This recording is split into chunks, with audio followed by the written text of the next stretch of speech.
The topic of what kids should read is super personal to me. I've always been a reader, and thank God that my parents saw to me reading not just any book, but the best books. If there are best books, there are also worst books.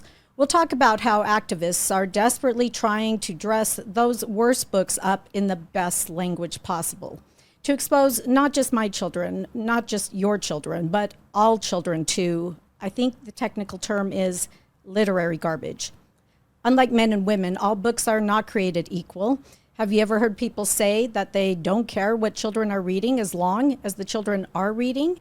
Or that children should be free to read whatever they want? Well, we never say that kids should be free to eat whatever they want or watch whatever they want or go wherever they want. That would be ridiculous. But there are some who are making the ridiculous argument that there should be few, if any, guardrails at the top of the reading cliff for kids.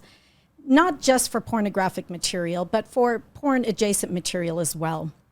Conquering this corrosive culture of smut masquerading as literature will be critical to creating unbreakable children. We're Natalie and Monica, and today on Unbreakable, we are going to talk about how extremists are finding ways to fool children and adults into letting their guards down when it comes to smut in the schools, and what parents must do to fight back. Let's see where the truth leads us today.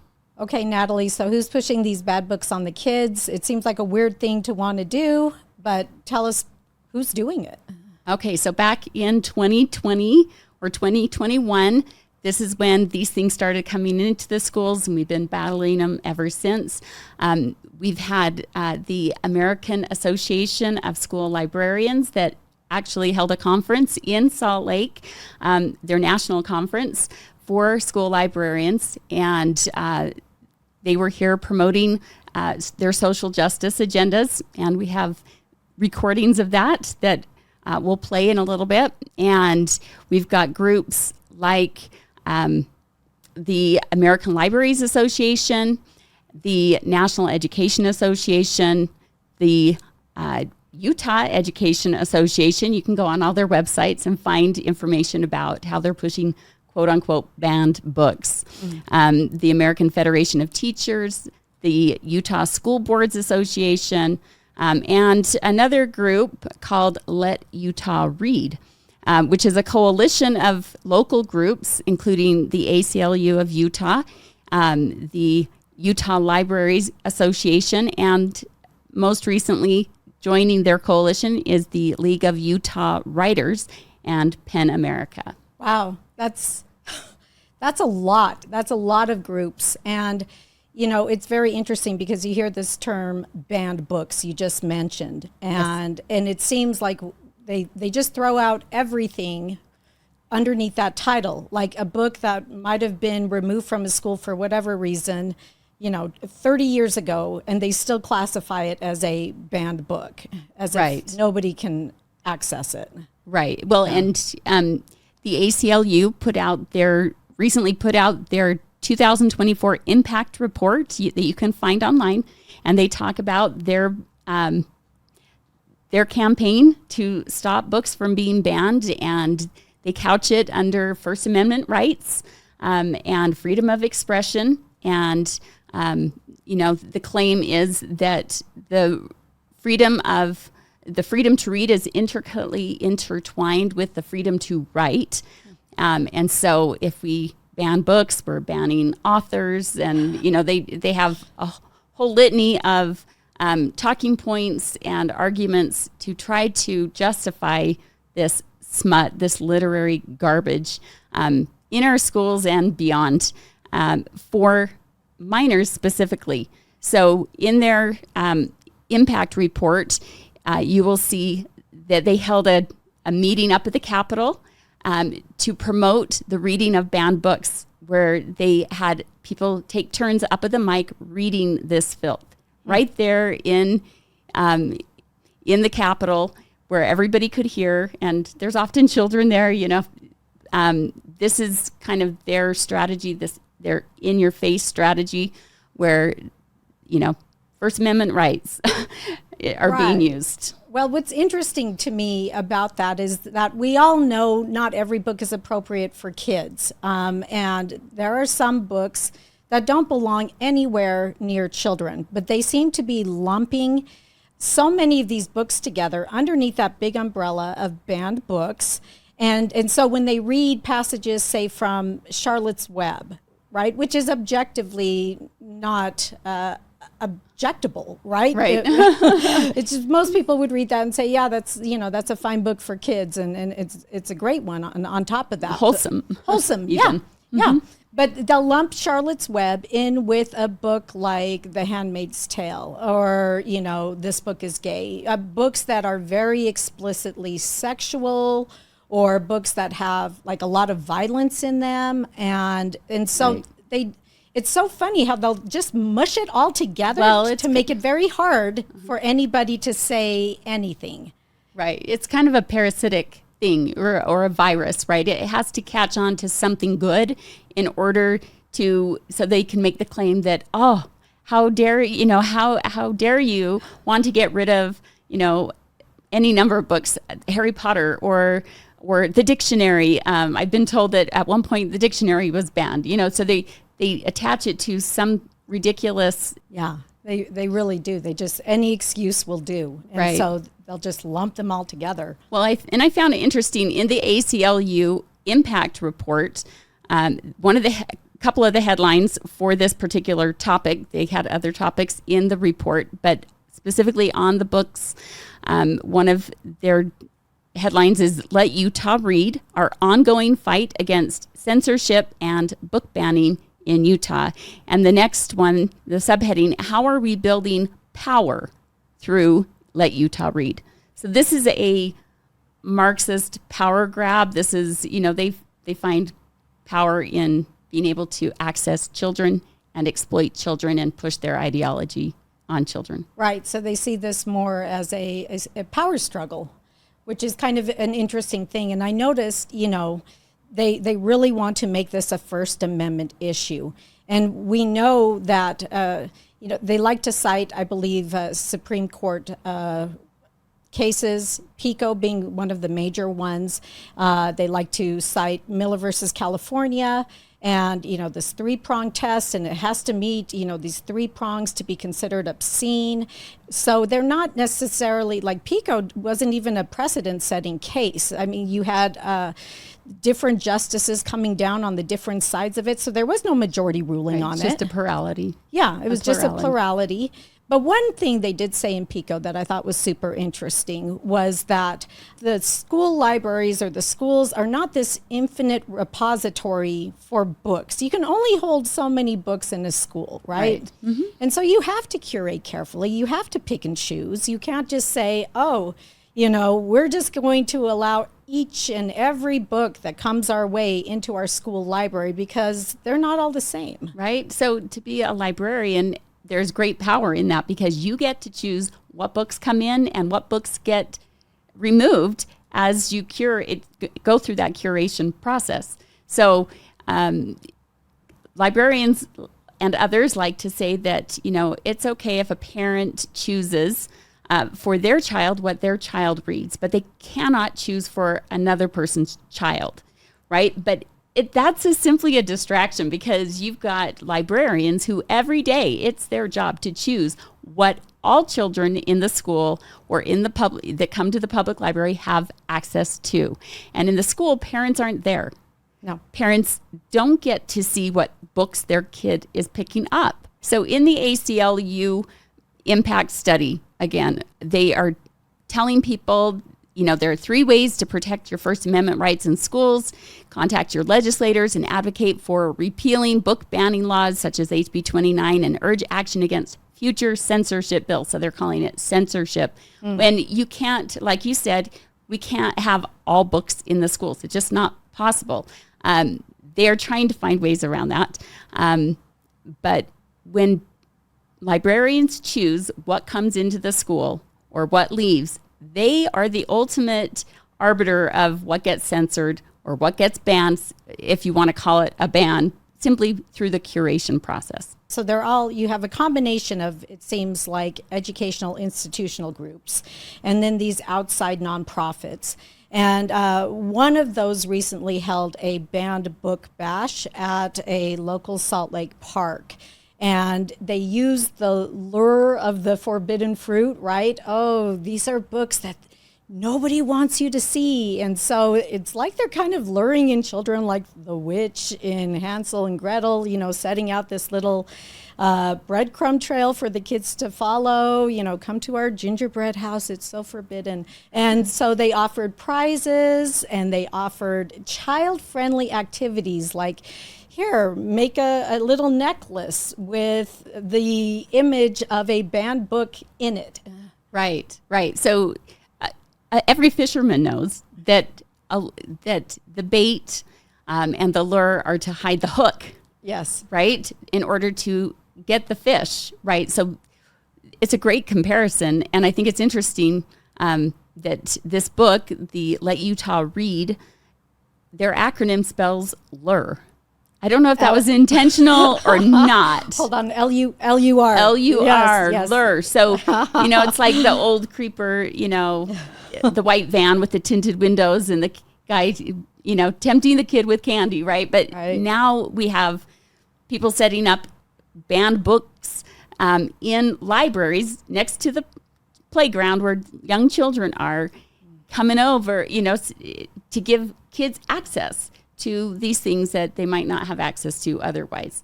And they put out a flyer, and, a kid finds that and they ride their bike over to the park. Mom thinks, oh, they're just going to the park. And so they had not only sexually explicit books, but they had other books that were, I would say, patently inoffensive.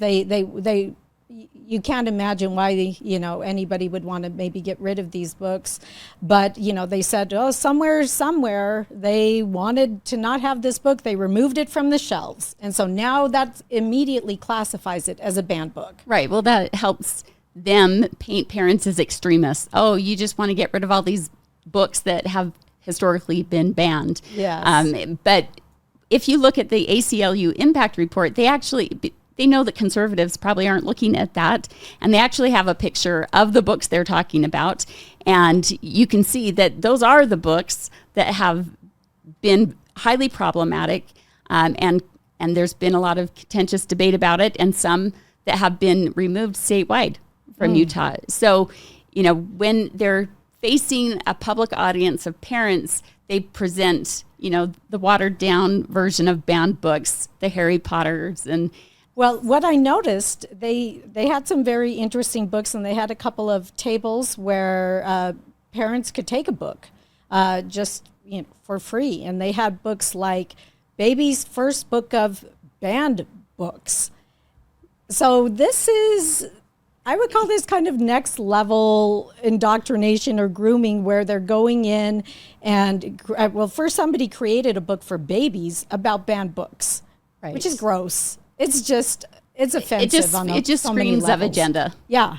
That's super political. Yeah. It's not about raising your baby. It's about raising an activist monster, Right. Yeah. I think they're trying to make a point. It's that in-your-face strategy. Yeah. They're either going to be super deceptive or they're going to be super in-your-face. Yes. And either way, it throws us off kilter. The average person, the average parent, they never know what they're going to meet. And so they have a hard time knowing how to respond or react.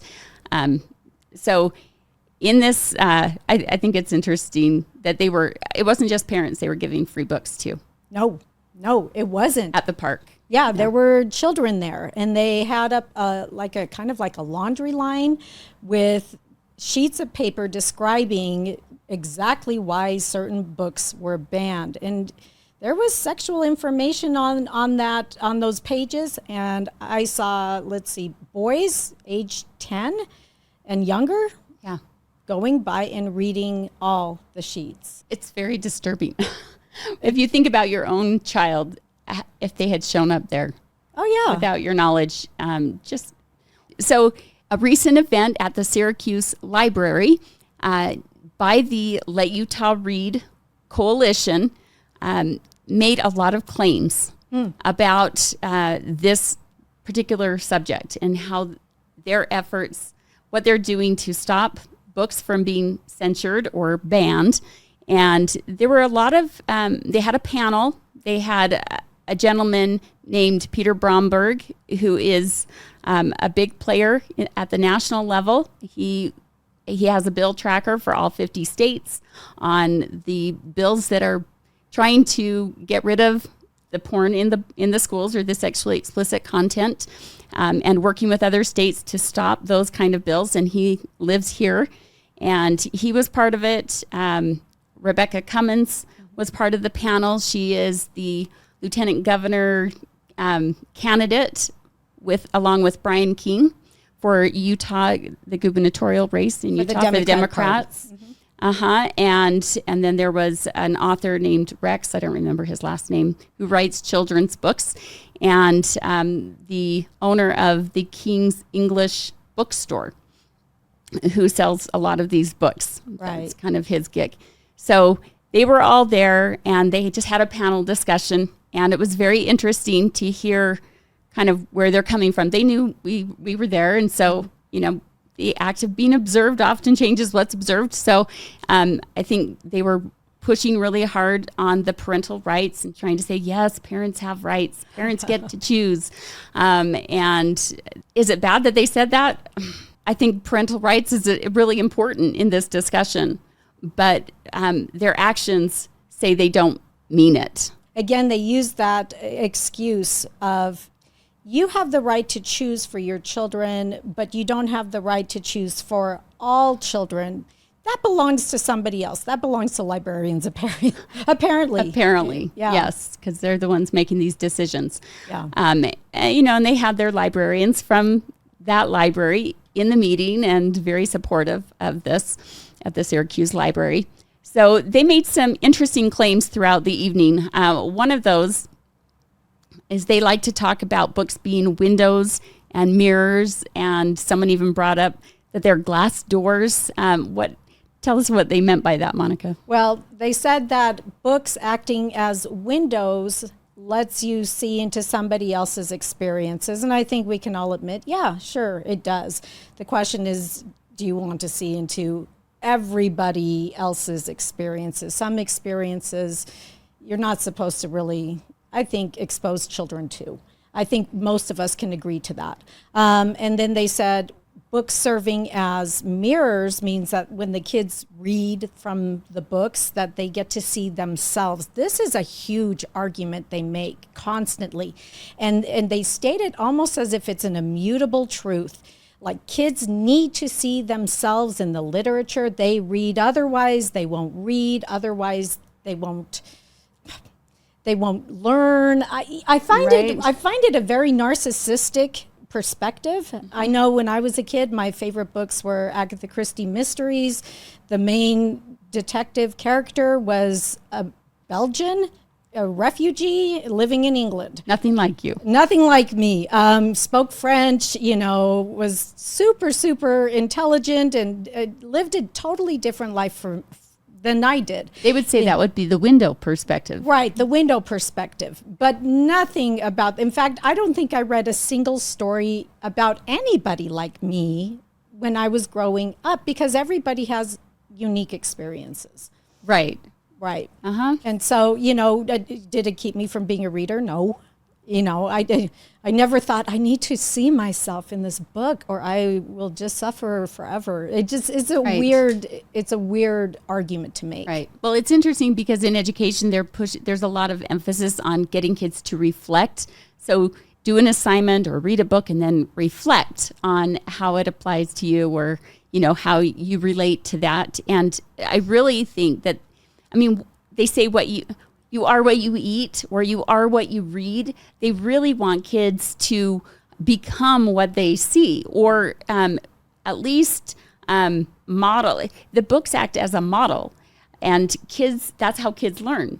They repeat what they see or what they read. They tend to experiment. So if they're looking at sexually explicit, graphic pornography or violence or whatever it may be, they're going to And one of the ladies said it, the glass door is when you go into that other person's life and experience it. For yourself. For yourself, meaning become what you are reading. And we all know that you have to cogitate, you have to think of things first before you do them. It's like premeditated behavior, right?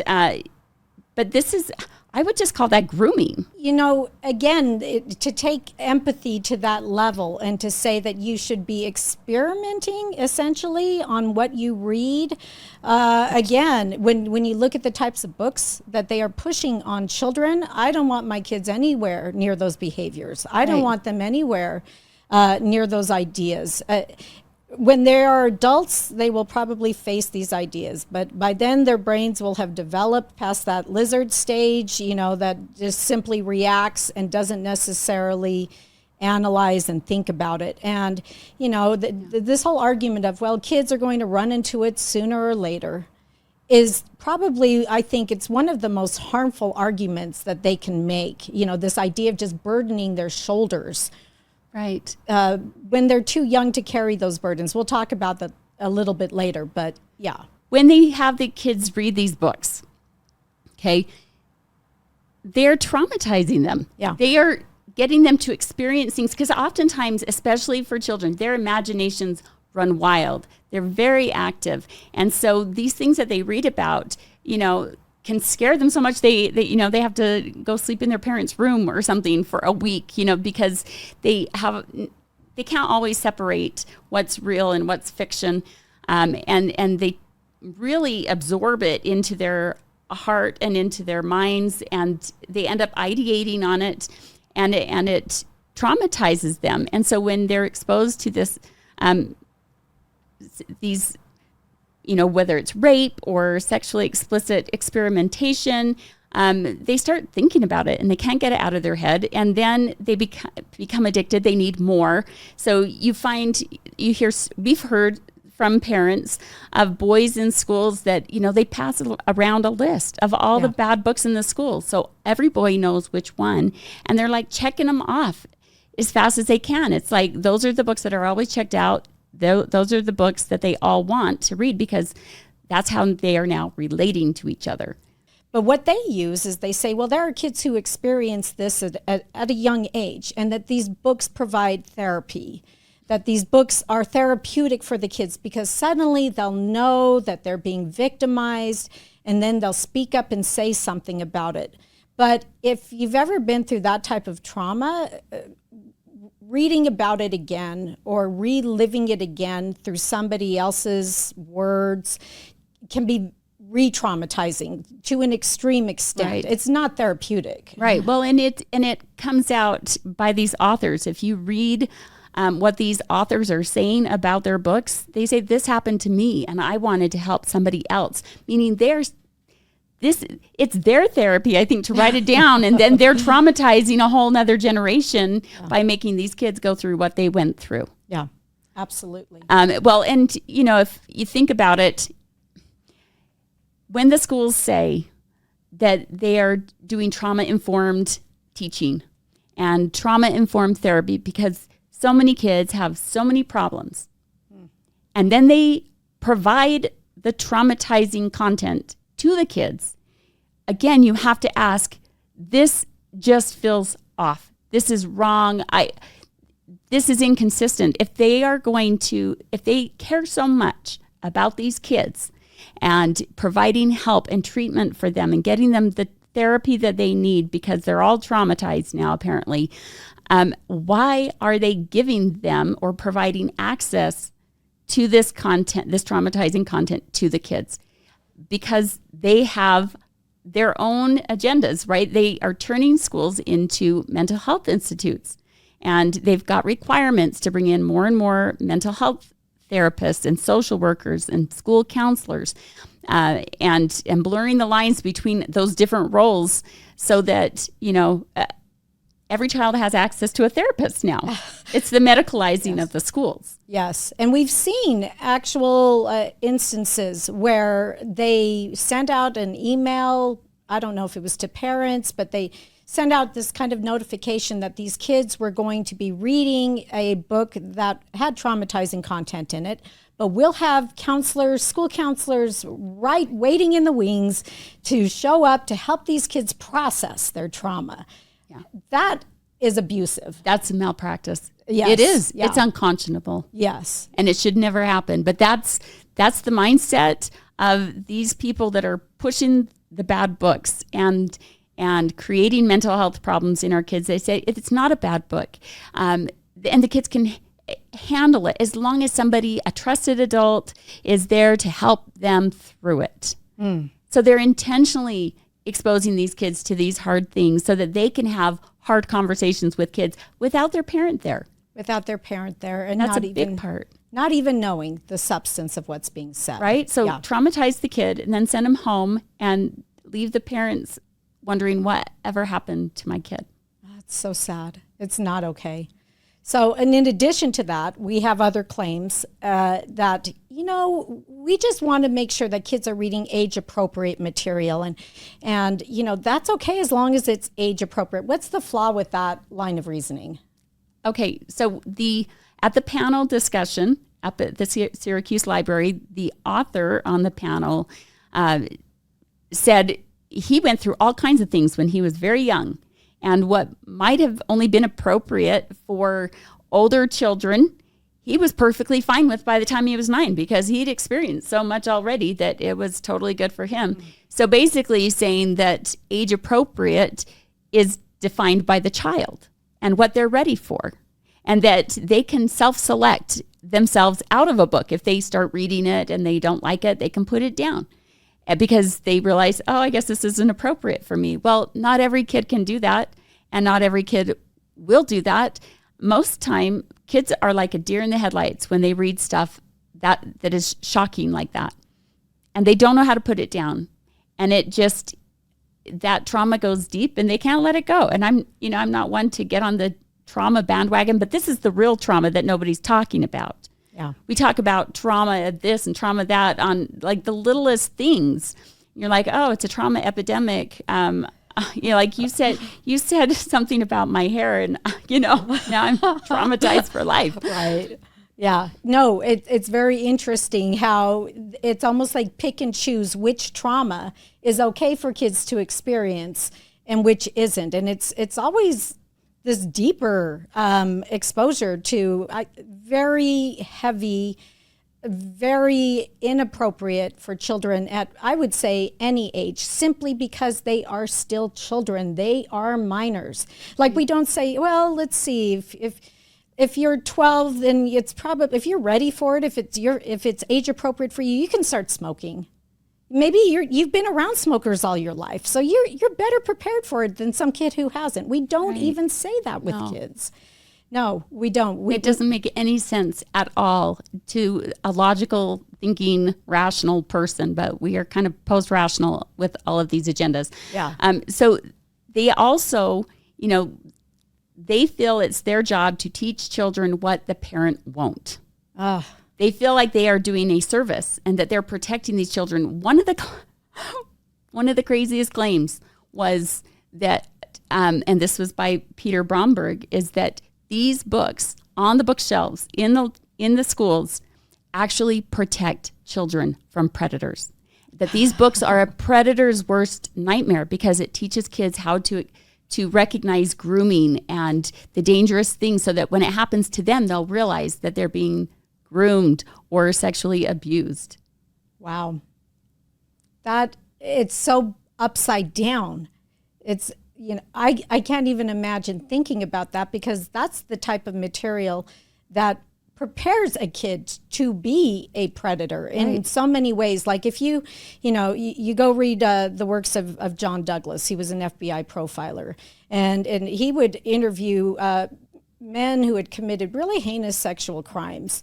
And one of the conclusions he drew from all his research in creating like criminal profiles, that was groundbreaking research, he arrived at the conclusion that there was one thread that connected all these violent offenders, and that was pornography. Yes. Now, he didn't make the claim that looking at pornography caused a man to rape or caused a man to kill, but he said the correlation was super, super strong. Right. So on what planet is this okay for kids? In my mind, there is no such thing as age appropriate when it comes to pornography, because it's just blatantly damaging. There's no health benefits. And anybody that tries to sell you on the idea that there is a health benefit is just plain lying to you. For 3 years in a row, we had comprehensive sexuality education bills. And this was several years ago before I was on the state board. And that's kind of where I got involved, going up to the legislature during the legislative session. And for 3 years, we were able to mount enough opposition to kill those comprehensive sexuality education bills. And yet, here we go. It's in our schools through the books. Authors are teachers. Yes. This is the most intimate kind of teaching, where they have the pupil to themselves in private, which can be, they get in their head. They plant thoughts, they plant desires. And so just like we wouldn't hire teachers that were, had criminal backgrounds for child abuse into our schools, why we shouldn't be letting those kind of people access our children through the books that they write. Right. And it's been said there's nothing more powerful in the world than an idea. Right. So, and who are we letting plant these ideas in our kids' heads? Well, good ideas bring good fruit. Right. Bad ideas bring the opposite. Yeah. Yeah. And you can tell something is good by the fruit it bears. Mm-hmm. And you can tell when something's not good. And we are at epidemic levels of kids, broken children. Yes.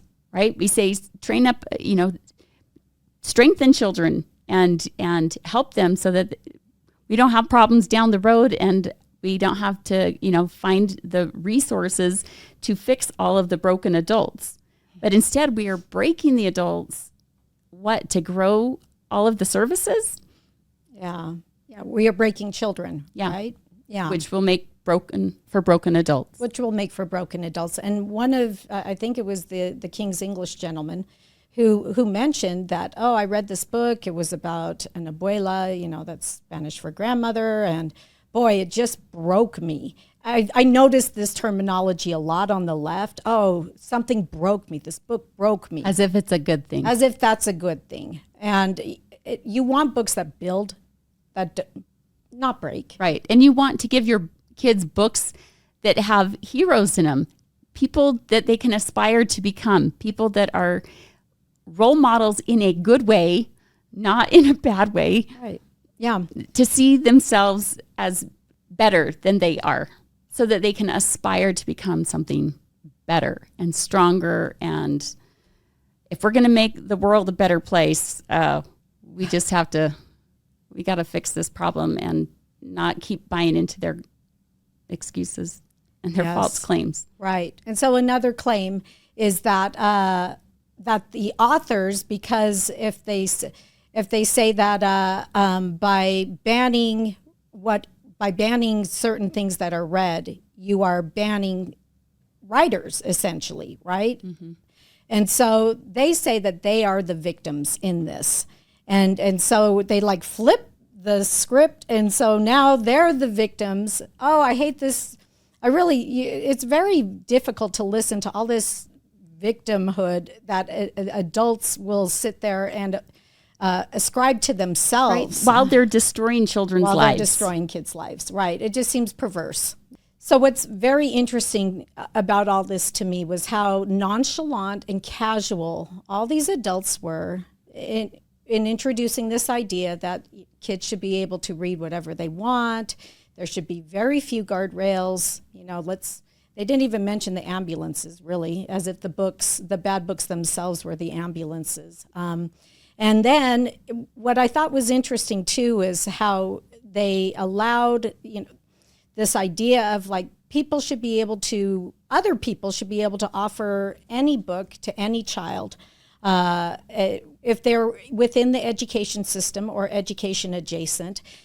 We had read an article that focused on Jensen Huang. He is the CEO of NVIDIA, very popular chip maker. They make all the chips for the video games.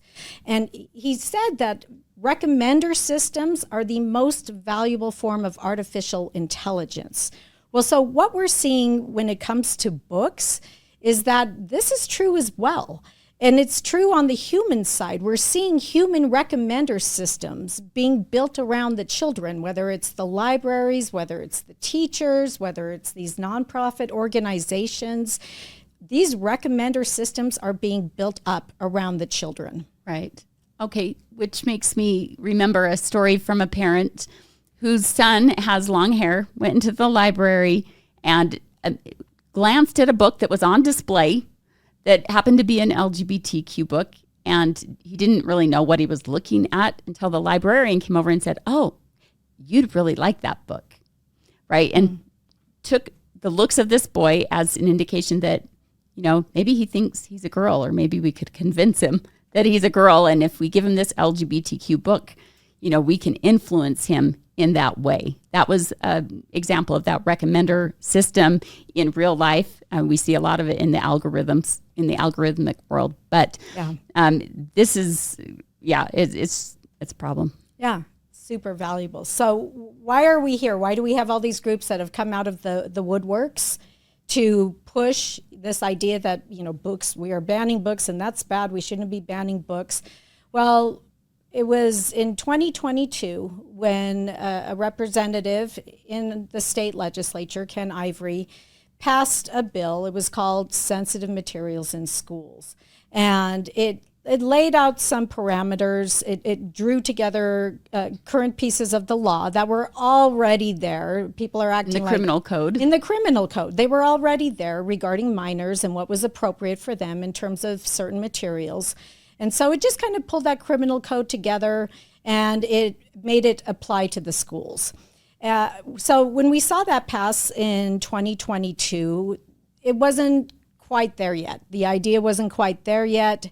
You had schools and districts that were pulled in before the legislature and they were asked, what are you doing to enforce this? And they said, oh, we're pulling some books on our own. But it was loosely structured in such a way that allowed the schools to kind of ignore what were bright lines in the law that set very clear parameters about what was considered sensitive materials. Right. If it was in the criminal code defined, yes, it had to be pulled. It had to be pulled, and it didn't have to meet 3 standards, as in the Miller standard for pornography or obscenity. It just had to meet one of a few.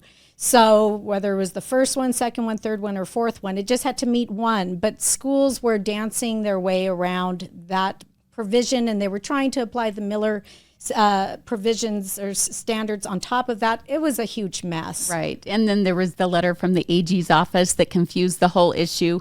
An activist in the AG's office that wrote a big, long statement without getting approval from the state AG, just sent it out to all the schools across the state, giving them all the excuses they needed to not comply with the law.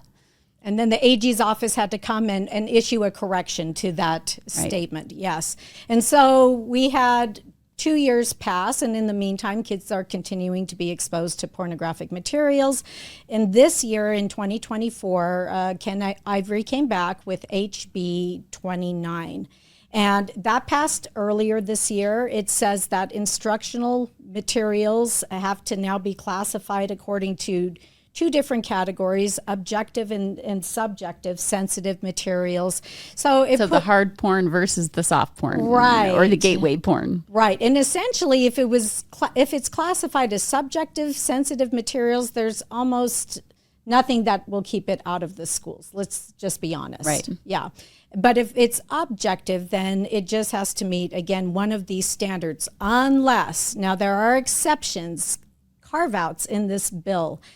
And carve outs for what? For keeping it? For keeping objective sensitive material in the schools. And this is the part that kind of blows our minds. Right, because if it's criminal, it's in the criminal code. It should be criminal for minors to be given this content or given access to it, regardless of the situation. Yes, exactly. But the exceptions are, and this is right from the bill, it says sensitive material means an instructional material that constitutes objective sensitive material or subjective sensitive material.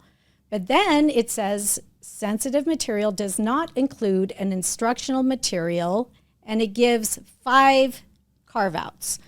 First, sensitive material does not include any material that an LEA, which is a district or a charter school, that an LEA selects under Section 53G 10402. That's the sex ed, health and behavioral ed section of code. So basically, sensitive material doesn't apply to that section of code. Which the sensitive material law Yes. doesn't apply Yes. to it, meaning they can have objectively, what the law defines as objectively sensitive material in that course or in those courses. In that course. And then it gives an exception for a concurrent enrollment course that contains sensitive material as long as the parent receives notice from the instructional provider, from the college or whoever's providing concurrent enrollment. Does the instructor have to give notice to the parent? It just says for which a parent receives notice from the course provider of the material before enrollment of the parent's child and gives the parent's consent by enrolling the parent's child. The parent probably has to ask then. You know what? It could be. I mean, I'm sure there are ways around this as well. And the fact that your kid is taking a college course, but they are still legally a minor, and that you would give them consent to basically obtain or read the sensitive material, which is pornographic. That's kind of the darker side of concurrent enrollment. Yeah. Where they try to blur the lines between what minors have access to and what adults have access to. If you can bring minors into the higher ed environment, then it becomes much harder to keep things age appropriate according to the law. Yes, and they're pushing concurrent enrollment classes for kids younger and younger. Yes. Like even into they're trying to get them into the middle schools now. Yeah. Okay, so then the other exception is for medical courses, which you don't need pornography in a medical course for any reason. No, to look at an anatomy chart is different than looking at sexually explicit pornography. Yes, totally. And then for family and consumer science courses, like what in the world? Why would you even need an exception for sensitive materials or for objective obscenity in a family and consumer science course? I can't think of any reason to ever have an exception for any course. Yeah. But that one's like a really weird one. Yeah. And then for any other course, the state board exempts in state board rule. Ooh. Wow, that's a huge loophole right there. Right. If you had, a board that is full of woke activists, they could essentially say, anything goes. Yes. And make an exception for all the courses. Yeah. There was another bill that was passed in 2023. It was HB 465, Public School Library Transparency Amendments. It's a mouthful, but that is a bill that said a parent has the right to see what their kids are checking out of a school's library. So this was meant, again, as a protection for parents. Hey, you can see what your kid is checking out from the school library. But what's very interesting to me is that a lot of these libraries are set up in such a way that the kids can still access books and yet, of course, never check them out. They can just simply be recommended a book. We've seen instances of books being brought into the libraries that are just to give away. Yes. To students. They're not even checkoutable, if that's a word. Right. And they're freebies donated from organizations like those we talked about at the beginning of the show. Yes. That are pushing this. They just give free book bundles. Right. Because it reminds me of back in the day when cigarettes started coming out. They would give them away for free to children. because they knew how addicted they were and that would create lifelong customers. Okay. We have other, things that like that now. Obviously with the books, we just have to get them hooked again, Yes. that analogy of the hook. But it's the same for any kind of behavioral addiction that kids are especially vulnerable. So there are the school libraries, and sure, parents may be able to see what their kids are checking out from a school library. But what about the teacher's personal library? In the classroom. In the classroom. And I've heard from one parent who said that her daughter was directed after she was done with her schoolwork to a pile of books. Off on the side, these were the teacher's books, and the daughter said that all the books that she was recommended by the teacher had LGBTQ safe space stickers on them. Nothing in the law prohibits this type of inclusive content.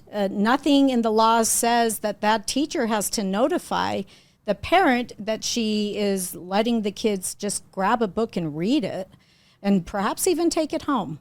Okay, so this begs the question, if they say that the books are there so that kids can see themselves in the books, where are all the Christian books? Where are all the wholesome books? Where are all the family centric books that with two-parent, a mom and a dad, they're all being pushed out to bring in more inclusive books, which sounds very exclusive to me. Yes, it's not just pornographic material. We have a lot of what I would say, again, porn adjacent material.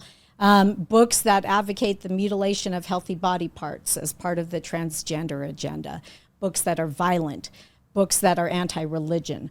Books that are LGBTQ+, or they have other highly sexualized ideologies happening, whether heterosexual or homosexual, it does not matter. It's all messed up and mangled together now. You also see books that glorify delinquent behavior, and you see dark and morbid and grotesque books that are being pushed on the kids increasingly.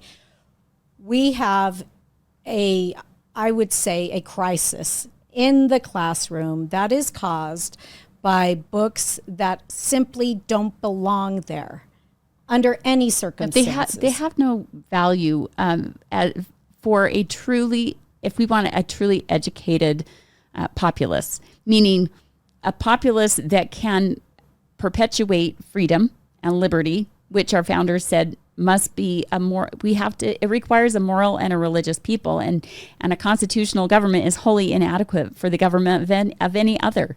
So it makes sense, just like with critical race theory, that's to deconstruct our country and weaken it, that to make the rising generation immoral, to sexualize them, to pervert their minds, is going to have the same effect.